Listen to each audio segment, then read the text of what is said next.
সকলকে আন্তরিক শুভেচ্ছা। তো প্রিয় বন্ধুরা, আমাদের পবিত্র গ্রন্থ হচ্ছে আল কোরআন। আল কোরআনের মধ্যে 25 জন নবী রাসূলের নাম উল্লেখ আছে। এই 25 জন নবী রাসূলের মধ্যে ইদ্রিস আলাইহিসসালাম উনি একজন নবী, ওনার নামটা এই 25 জনের মধ্যে উল্লেখযোগ্য। তো যারা এই পবিত্র কোরআন পড়ছেন এবং যারা 25 জন নবীর জীবনী পড়ছেন, আমি 25 জন নবীর জীবনী পড়ছি। তো 25 জন নবীর জীবনী পড়তে গিয়া ইদ্রিস আলাইহিস সালামের জীবনে যে ঘটনা ঘটে গেছে, এটা টোটালি একটা মিরাকল। এই মিরাকলের আর চাঞ্চল্যকর এই কাহিনীটা যারা জানেন তো খুব ভালো, আর যারা না জানেন তাদের উদ্দেশ্যে আজকে আপনাদের এই ফেসবুকে আইসা এই গল্পটা আপনাদের শোনানোর জন্য আসলাম আর কি। তো ইদ্রিস আলাইহিস সালাম হঠাৎ করে এক মুসাফির তার বাড়িতে আসলো। মুসাফির আইসা ওনার কাছে বাড়িতে থাকার আশ্রয় প্রার্থনা করলেন।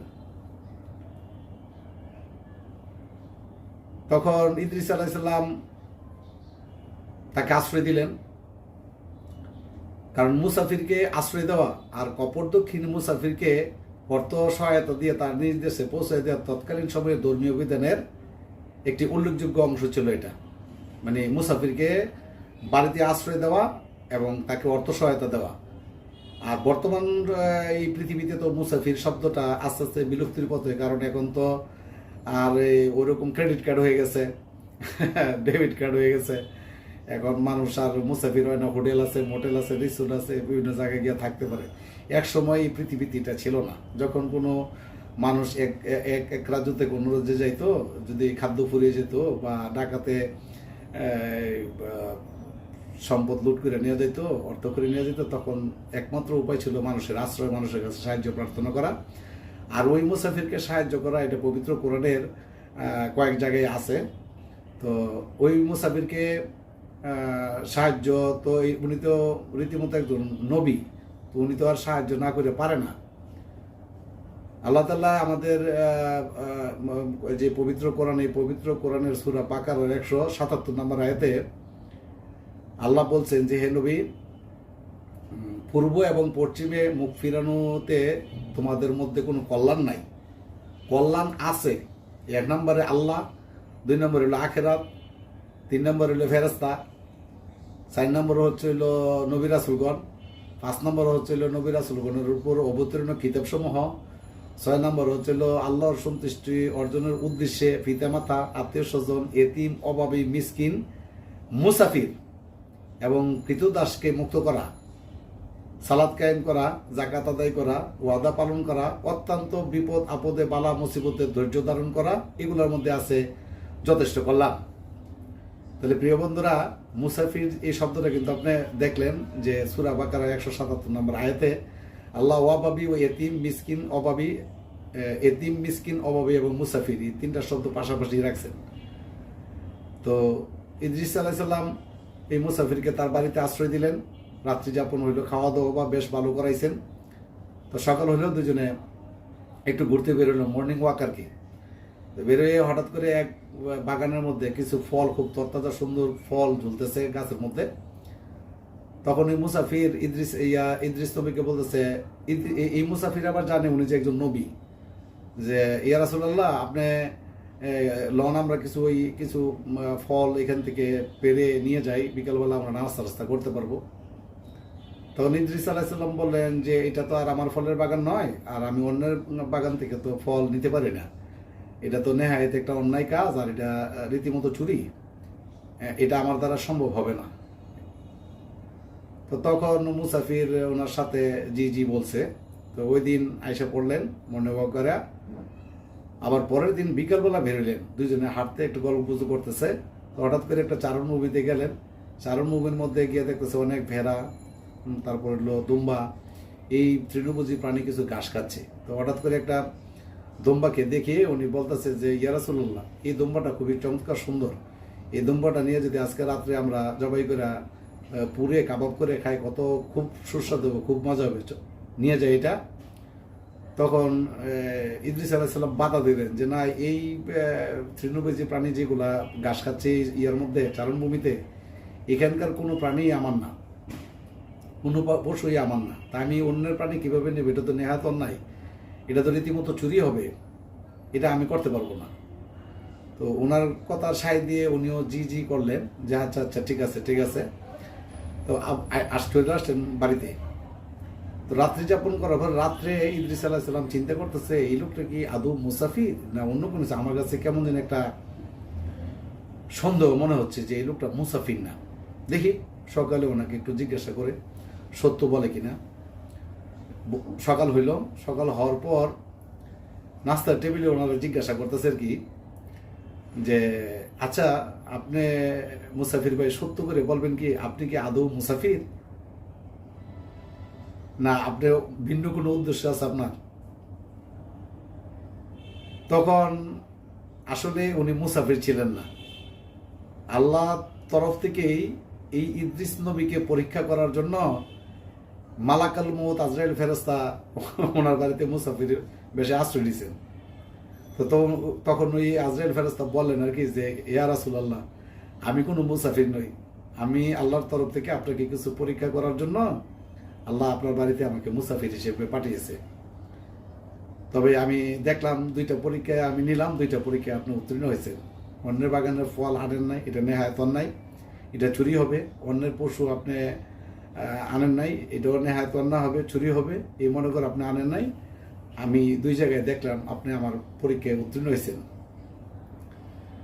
যখন আজরাইলের মুখ থেকে ইদ্রিস আলাইহিস সালাম ওনার নামটা যখন বলছে যে মালাকাল মউত, তখন ওনার একটু আগ্রহ আরো বেড়ে গেল। তখন আজরাইল ফেরেশতাকে ইদ্রিস আলাইহিস সালাম বলতেছে যে আচ্ছা আমি আপনারই তো আমার খুব বেশি প্রয়োজন। তখন আজরাইল ফেরেশতা বলেন যে কি কেন আমাকে এত প্রয়োজন? আমি তো মৃত্যু ছাড়া আর কোনো কাজই করি না। আমি আল্লাহর হুকুমে পৃথিবীতে যত জীব জন্তু আছে সবগুলার মৃত্যু দেওয়া হলো আমার কাজ। তা আমার ওই দিয়ে আপনার কি প্রয়োজন?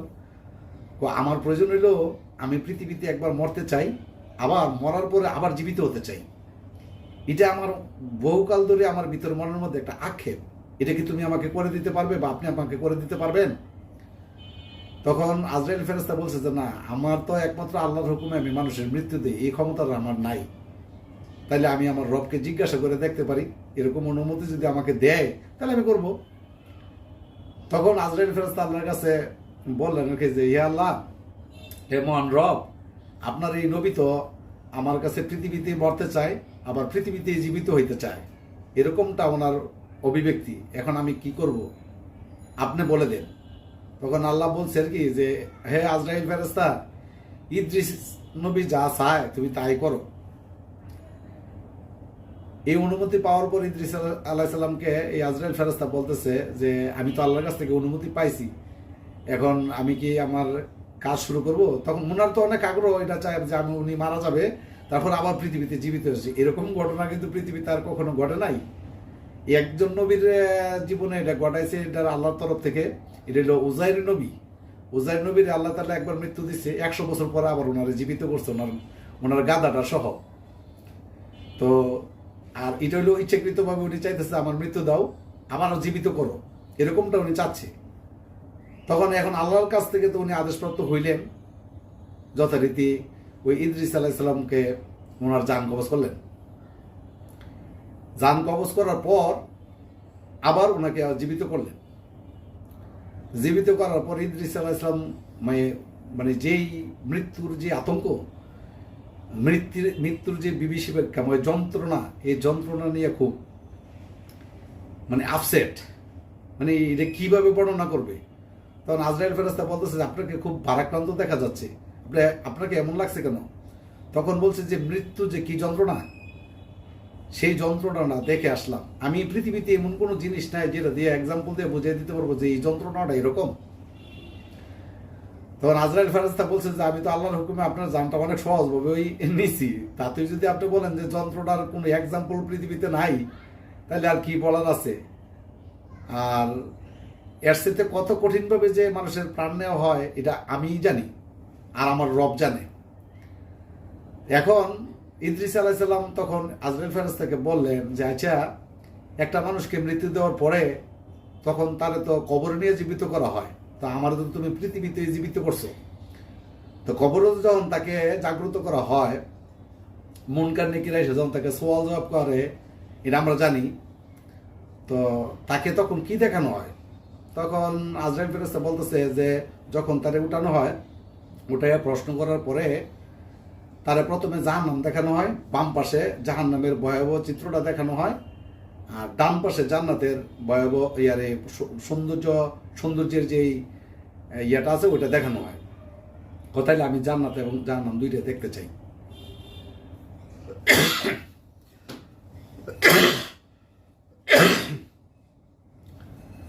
আমি তো আর জান্নাত আর জাহান্নাম দেখানোর মতো ক্ষমতা আমার নাই। আল্লাহ যদি পারমিশন দেয় তাহলে আমি এটা করে দেয়, আপনাকে জান্নাত আর জাহান্নাম দেখাইতে পারবো। আমি তাহলে আল্লাহর কাছে জিজ্ঞাসা করে নিই।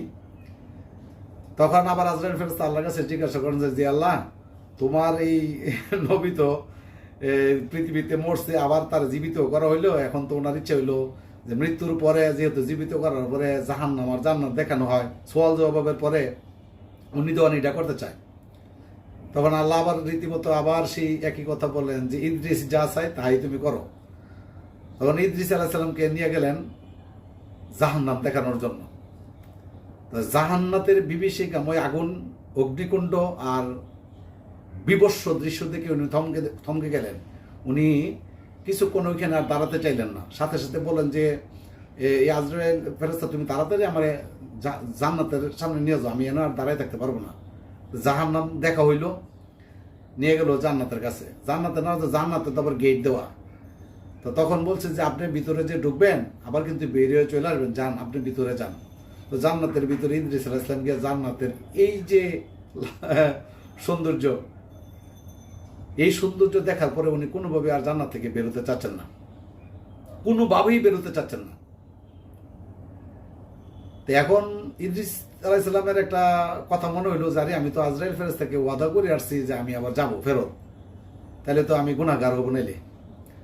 তো উনি করছে কি, আজরাইল ফেরেশতার সাথে যে ওয়াদাবদ্ধ হয়েছিল যে আবার উনি ফেরত আসবেন, তো উনি আবার আসলেন। তা আইসা আজরাইল মানে গেট থেকে, জান্নাতের গেট থেকে বেরোয় আজরাইল ফেরেশতারা বলতেছে, আচ্ছা একটা মানুষের মৃত্যুর পরে তারা আবার জীবিত করা হয়, জীবিত করার পরে তার সওয়াল জবাবের পরে তার জাহান্নাম দেখানো হয় বাম পাশে, আবার ডান পাশে দেখানো হয় তারে জান্নাত। এরপরে কি হয়? তো তখন বলছে যে যার আমলনামা ভালো সে যাবে হইলো জান্নাতে, আর যার আমলনামা খারাপ সে যাবে হইলো জাহান্নামে।